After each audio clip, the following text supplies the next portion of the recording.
प्रिय छात्रों, आप सभी का हार्दिक स्वागत है। इस भाग में हम वनपथ पर शीर्षक कविता के प्रश्नोत्तर का अध्ययन करेंगे।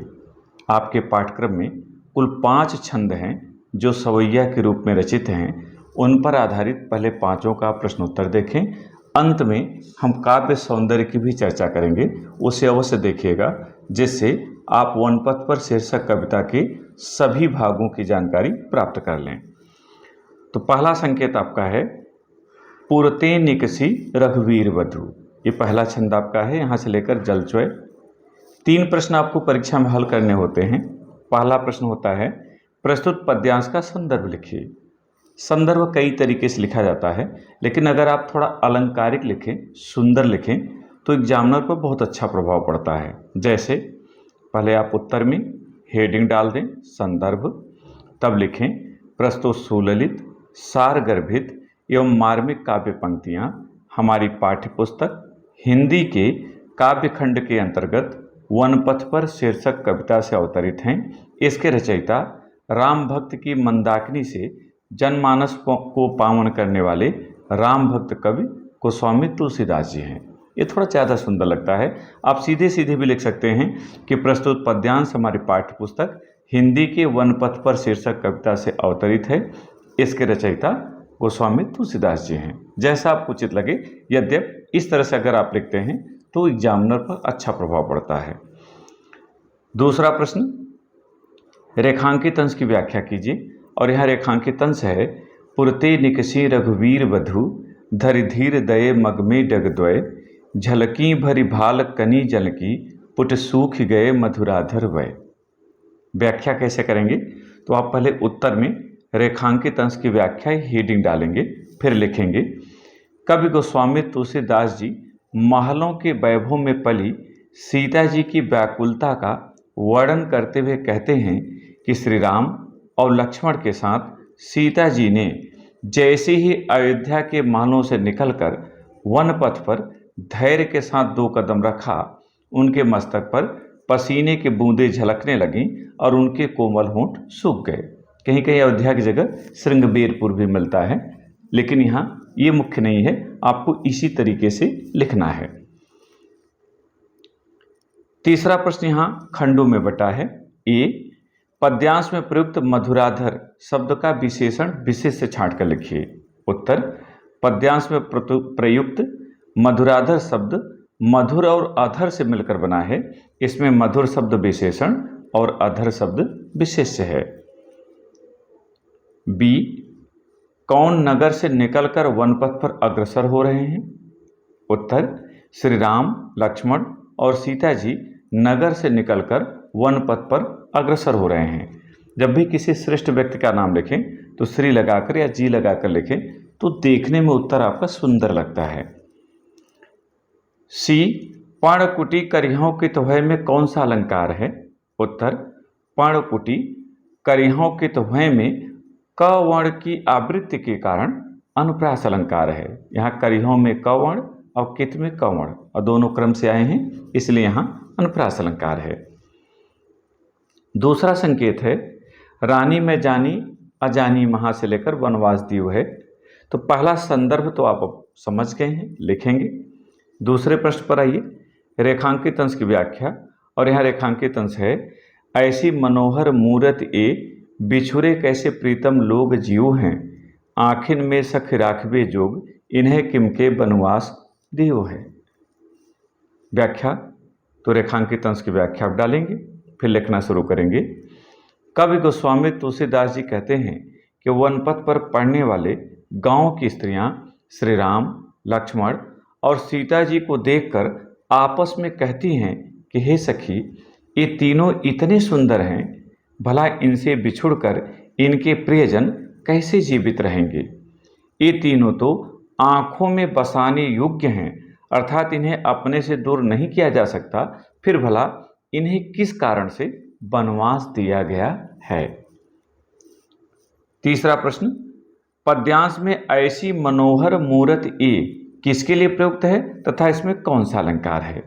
उत्तर, पद्यांश में ऐसी मनोहर मूरत ए श्री राम, लक्ष्मण और सीता जी के लिए प्रयुक्त है तथा म वर्ण की आवृत्ति के कारण इसमें अनुप्रास अलंकार है। मनोहर में म, मूरत में म और दोनों क्रम से आया है, इसलिए यहां अनुप्रास अलंकार है। तीसरा संकेत शीश जटा से लेकर मनमोह है। पहला प्रश्न पद्यांश का संदर्भ पहले भाग में हमने कह दिया है, तो उसी तरीके से आप करते हैं, समय नष्ट न किया जाए, सीधे दूसरे पर आ जाइए। रेखांकित अंश की व्याख्या। सादर 12 बार सुभाय चिते तुम त्यों हमरो मन मोह, पूछत ग्राम बधु सियसो कहो सावरे से सख रावरे को हैं। व्याख्या। तो पहले आप हेडिंग डालेंगे रेखांकित अंश की व्याख्या, फिर लिखना शुरू करेंगे। कवि गोस्वामी तुलसीदास जी कहते हैं कि वन पथ पर पड़ने वाले गांव की स्त्रियां सीता जी से पूछती हैं कि हे सखी, जो बार बार आदर और प्रेम पूर्ण चित्त से मन से आपकी ओर देखते हैं और ऐसा करते हुए हमारे मन को भी मोहित कर रहे हैं, बताओ तो सही वे सांवले से राजकुमार आपके कौन हैं, ये आपके क्या लगते हैं। तीसरा प्रश्न ग्रामवधवें सीता जी से क्या पूछती हैं।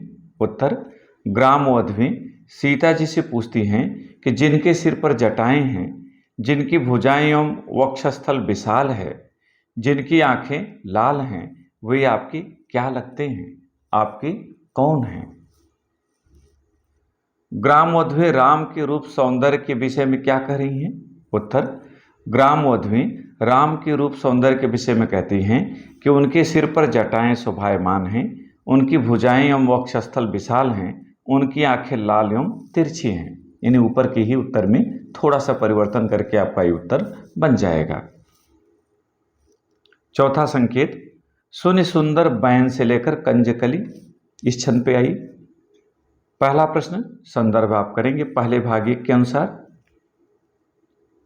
दूसरा प्रश्न रेखांकित अंश की व्याख्या कीजिए, और यहाँ रेखांकित अंश है अनुराग तड़ाग में भानु उदय बिगसी मनोमंजुल कंज कली।